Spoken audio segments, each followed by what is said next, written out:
যে বাপ্পা যারা রাস্তাঘাটে জন্ম হয়েছে বা রাস্তাঘাটে বড় হয়েছে, তখন অনেক খারাপ লাগে। আপনার নাম কি? জাহানারা। আপনার বাবার নাম কি ছিল? দুলাল। মায়ের নাম? রেহানা। আপনার ভাই দুজন? হেলাল বেলাল। ফুপুর নাম মনে আছে?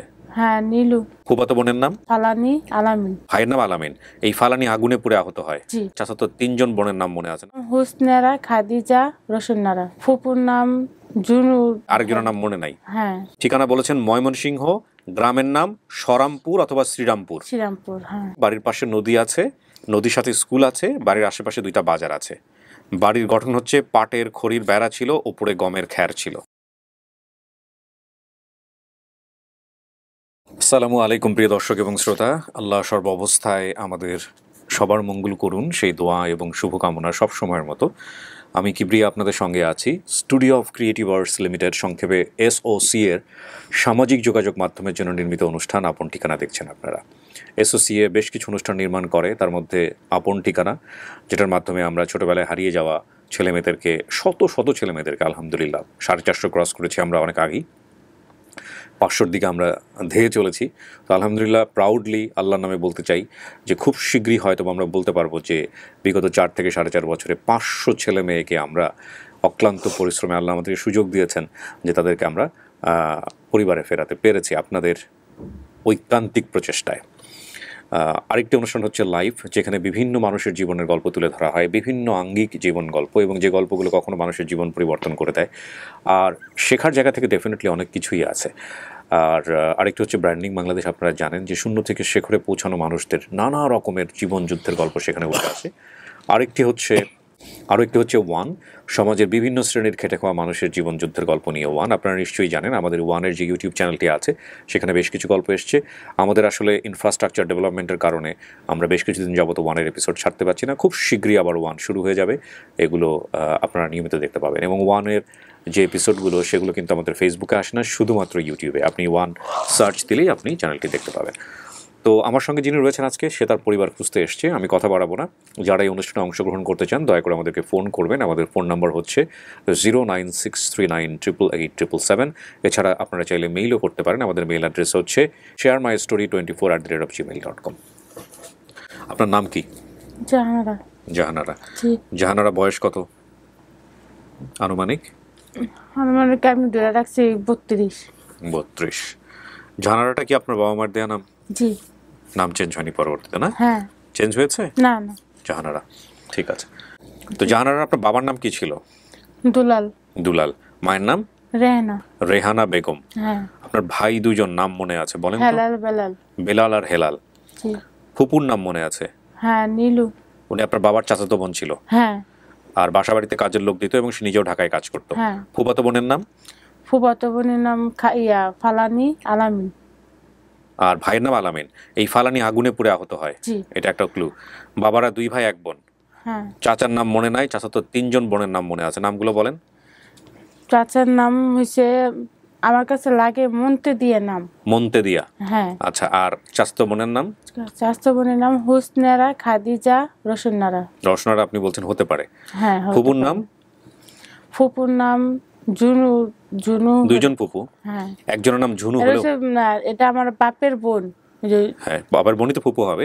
তো ঝুনু আপনি বলছেন মনে হয় হতে পারে, হ্যাঁ, আরেকজনের নাম মনে নাই। হ্যাঁ। আচ্ছা, আপনি ঠিকানা বলেছেন ময়মনসিংহ, গ্রামের নাম সরামপুর অথবা শ্রীরামপুর। শ্রীরামপুর, হ্যাঁ। গ্রামের নাম হচ্ছে সরামপুর অথবা শ্রীরামপুর, কিন্তু ময়মনসিংহের এটা ময়মনসিংহ জেলাতে। বাড়ি চেনার উপায় হচ্ছে বাড়ির পাশে নদী আছে, নদীর সাথে স্কুল আছে, বাড়ির আশেপাশে 2টা বাজার আছে। বাড়ির গঠন হচ্ছে পাটের খড়ির বেড়া ছিল, ওপরে গমের খ্যার ছিল। আপনারা এগুলো যারা আজকের এই জেনারেশন বড় হচ্ছেন শহরে, তারা অনেকেই বুঝবেন না।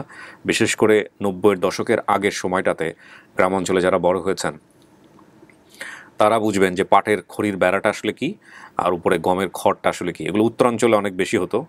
আমি ঠিক জানি না যে ময়মনসিংহেও মানে একেবারে অতি দরিদ্র কৃষক পরিবারের যারা, তারা মূলত এই ধরনের ঘর বানাতেন। জানার আমাকে বলেন প্রথম থেকে কি ঘটনা ঘটছে? ঘটনা ঘটছে আমার ফুপুর সাথে, মানে ফুপু ঢাকা আসতো, তে আমার গাড়ি ঘোড়া চলো, তো আগে তো ছোট ছিলাম, মানে গাড়ি ঘোড়া দেখার জন্য মানে অনেক ইচ্ছা যে গাড়ি ঘোড়া দেখবো।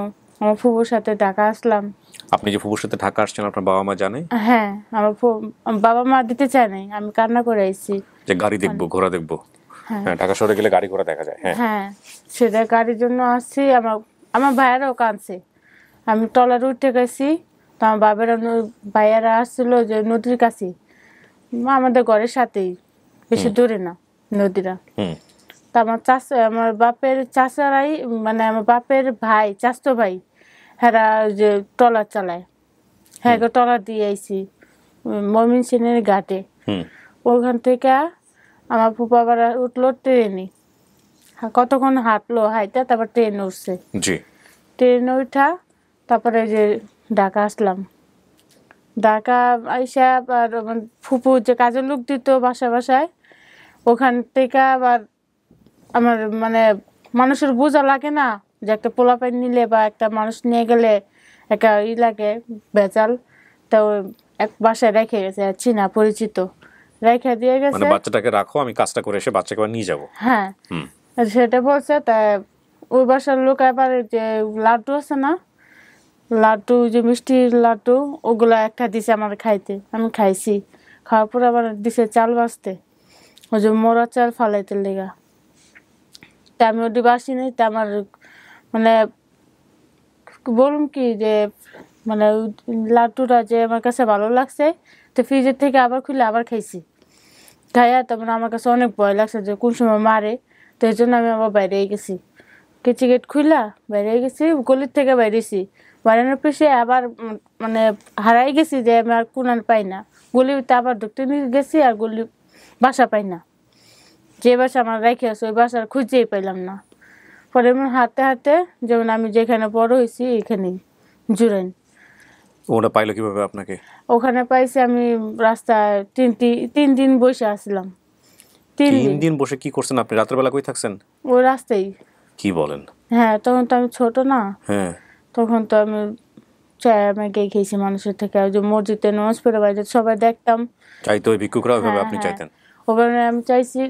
আমি ঘটনার ভিতরে আমি একটা পাইছি, এই আটানা আছে না, ওই আটানা দিছে। তা আমার খাওয়ার অনেক কষ্ট গেছিল। তারপর কি করছেন? তারপরে বাগান যেখানে বড় হয়েছি,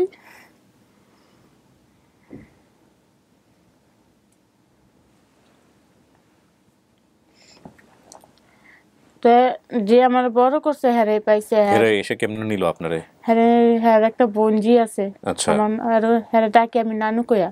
আচ্ছা, হ্যাঁ, আমার শিখাইছে নানু কয়া ডাকতে।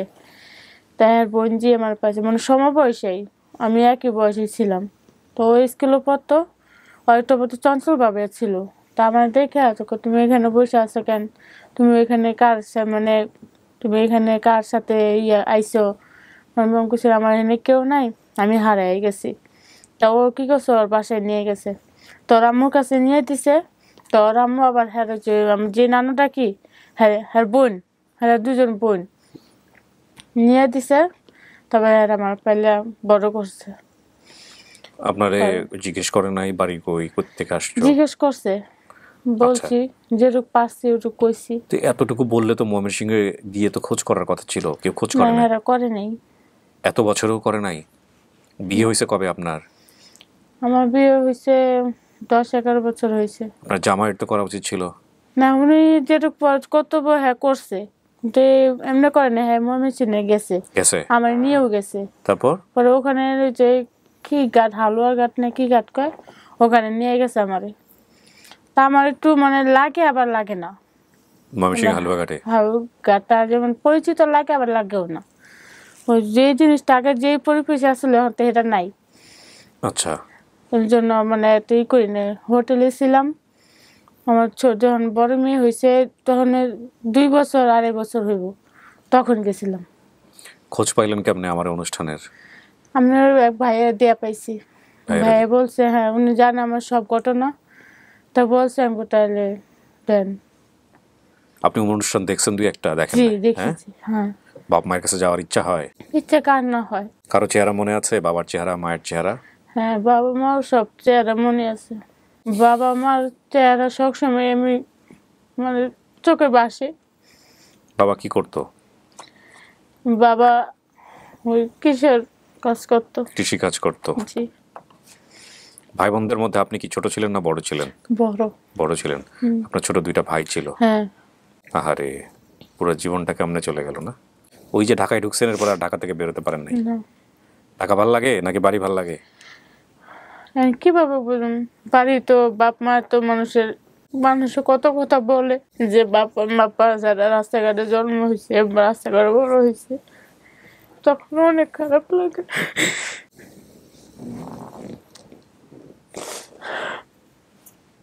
আপনার একটা ঘটনা মনে আছে বাবা মায়ের সাথে রাগারাগি নিয়ে?